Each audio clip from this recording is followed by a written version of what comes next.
नमस्कार, super prime time में आपका स्वागत है। आपके साथ मैं हूं Sumera Khan. Super prime time में हम आपको दिखाएंगे देश दुनिया की हर बड़ी और अहम खबर, वर्ल्ड एक्सक्लूसिव और explosive news stories, world breaking news और वॉर ब्रेकिंग न्यूज सीधे युद्ध के मैदान से। तो आइए शुरुआत करते हैं सुपर प्राइम टाइम की। तेल अवीव में इजराइल की वॉर कैबिनेट ने गाजा को संक्षिप्त करने के प्रस्ताव पर मोहर लगा दी है। इजराइल ने प्लान बनाया है कि उत्तरी गाजा के बाद दक्षिणी गाजा से हमास का विनाश करने के बाद गाजा का ब्लूप्रिंट लागू कर दिया जाएगा। पूरे गाजा में अभी 22 लाख से ज्यादा लोग रहते हैं। इस पूरी आबादी को गाजा के एक कोने में शिफ्ट करने का प्लान तैयार हो चुका है। इजराइल ने तय कर लिया है कि गाजा का नियंत्रण वो अपने पास रखेगा। उसके बाद खाली की गई जमीन पर स्पेशल जोन तैयार करने का काम शुरू कर दिया जाएगा। क्या है इजराइल का पूरा प्लान और कैसे इसे लागू किया जाएगा, इस रिपोर्ट से आप भी समझिए।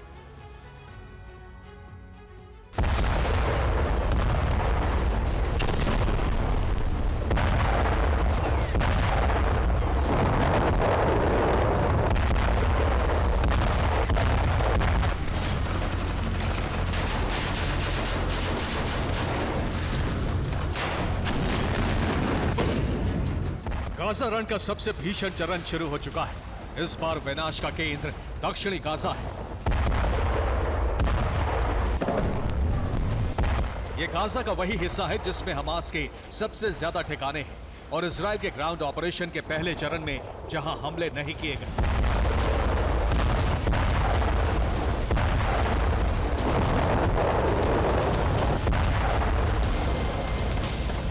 गाजा के खान यूनिस की गलियों में इस वक्त आईडीएफ के टैंक गश्त लगा रहे हैं। खान यूनिस की इमारतों और गलियों में आईडीएफ के जवान हमास के लड़ाकों से सीधी जंग लड़ रहे हैं।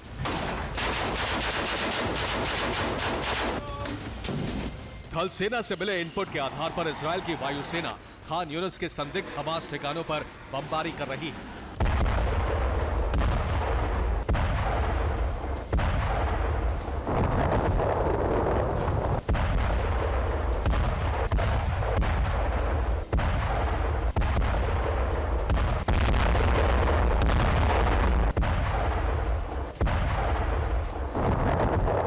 हमलों के बाद तबाह हो चुकी इमारतों के बचे हुए हिस्सों में आईडीएफ के जवान सर्च ऑपरेशन चला रहे हैं और हमास के लड़ाकों को ढूंढ ढूंढ कर खत्म कर रहे हैं।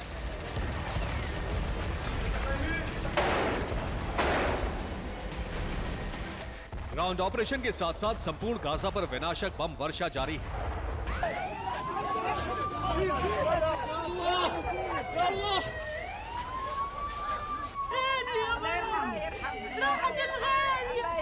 इजराइल के फाइटर जेट और ड्रोन गाजा पर बमबारी कर रहे हैं। बीते 24 घंटे में इजराइल ने गाजा के जबालिया कैंप पर 100 बम गिराए हैं। जबालिया में अल जजीरा चैनल के पत्रकार मोमिन अल शराफी के घर पर हमला हुआ और इस हमले में उनके परिवार के 20 लोग मारे गए। दूसरे चरण में खान यूनिस में बमबारी और ग्राउंड ऑपरेशन दोनों जारी हैं।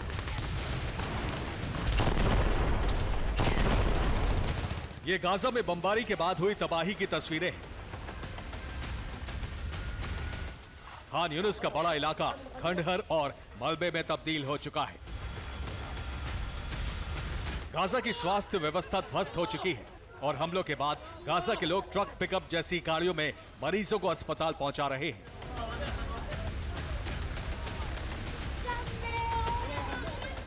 इजराइल ने पहले ही दक्षिण गाजा को 3000 से ज्यादा सेक्टरों में बांटकर इलाके खाली करने की चेतावनी जारी कर दी थी।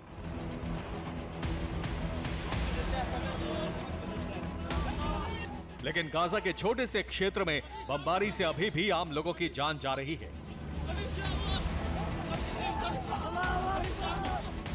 अमेरिका इजराइल पर यह दबाव बनाता रहा है कि आम लोगों की जान जोखिम में न डाली जाए। अब इसी आधार पर इजराइल ने एक ऐसा ब्लूप्रिंट तैयार किया है जो गाजा के भयावह भविष्य का संकेत है। इजराइल ने गाजा में लीफलेट गिराकर इसके संकेत भी दे दिए हैं। इस लीफलेट पर इजराइल के झंडे का पवित्र डेविड स्टार बना है और ऊपर इजरायली फोर्सेस का चिन्ह भी है। लीफलेट पर कुरान के आयतों का संदेश लिखा गया है। संदेश में लिखा गया है कि पापियों को कयामत की बाढ़ निगल जाएगी। इजराइल का प्लान है गाजा से हमास का खात्मा और बेंजामिन की 3 सौगंध पूरी करने का मिशन शुरू हो चुका है।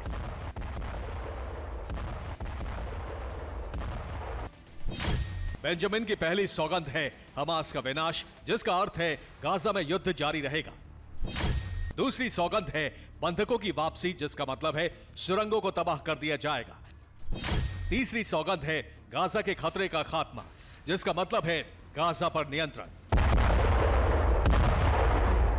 इजराइल ने प्लान बनाया है कि गाजा की आबादी को दक्षिण के एक छोटे से इलाके में समेट दिया जाए, जो सिर्फ एयरपोर्ट जितना ही बड़ा हो सकता है। अल जजीरा के मुताबिक बेंजामिन का संभावित ब्लूप्रिंट क्या है, ये जानिए। इजराइल का गाजा ब्लूप्रिंट है गाजा को लंदन के हेथ्रो एयरपोर्ट जितने बड़े इलाके में समेट देना। इसे समझने के लिए आप हेथ्रो एयरपोर्ट का नक्शा देखिए। लंदन का हेथ्रो एयरपोर्ट 6.5 वर्ग किलोमीटर के इलाके में है। इस एयरपोर्ट से सालाना 6 करोड़ यात्री गुजरते हैं। रोजाना आने जाने वाले अनुमानित यात्री 1,67,000 तक होते हैं। अब इजराइल इतने ही बड़े क्षेत्र में गाजा को समेटने का ब्लूप्रिंट बना रहा है। बेंजामिन प्रशासन का प्लान है कि गाजा पट्टी के दक्षिणी इलाके के बाहरी और अंतिम छोर पर शौकत अल सूफी और अल बयूख के बीच एक क्षेत्र तैयार किया जाए। यहां 6.5 वर्ग किलोमीटर का इलाका चिन्हित किए जाने का प्लान है। इस क्षेत्र का ज्यादातर इलाका रेगिस्तानी और बंजर है। इस इलाके में गाजा के 22 लाख से ज्यादा लोगों को बसाने का प्लान है।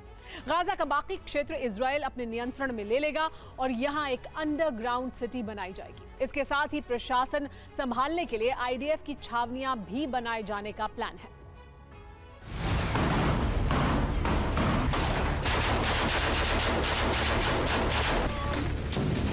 इजराइल ने पहले अल मवासी कैंप में लोगों को समेटने का प्लान तैयार किया था, अब उसे बदल दिया है, क्योंकि अल मवासी भूमध्य सागर के करीब है।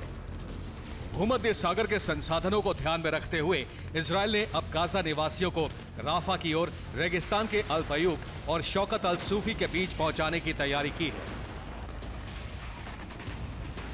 गाजा के लोगों को बसाने के लिए अल बयूक और शौकत अल सूफी का इलाका सोच समझकर चुना गया है। इस इलाके से गाजा के लोग सिर्फ मिस्र में दाखिल हो सकते हैं, लेकिन मिस्र गाजा के लोगों को शरण नहीं देना चाहता।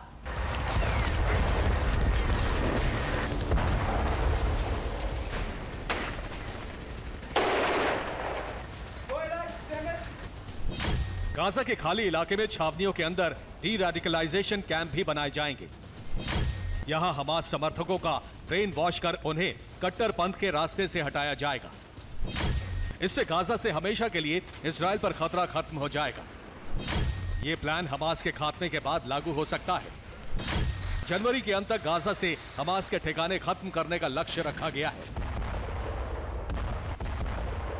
हमास के ठिकानों पर बड़े हमले इसीलिए किए जा रहे हैं ताकि हमास के सफाई के बाद इजराइल अपने गाजा ब्लूप्रिंट को अंजाम दे सके। गाजा में कमजोर पड़ता हमास अभी हारा नहीं है। गाजा के कई इलाकों से हमास के लड़ाके इजराइल पर रॉकेट हमले कर रहे हैं। गाजा से फायर किया गया एक रॉकेट इजराइल के बीर शेवा इलाके में गिरा। इजराइल का आयरन डोम सिस्टम एक्टिवेट है और हमास के ज्यादातर रॉकेट कुछ इसी तरह हवा में मार गिराए जा रहे हैं।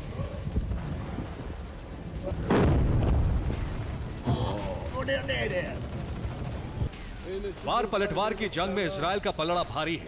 दक्षिणी गाजा पर उत्तरी गाजा से बड़े हमले हो रहे हैं। इजराइल का लक्ष्य साफ है कि हमलावर हमास के सफाए और गाजा से खतरा खत्म करने के लिए युद्ध जरूरी है।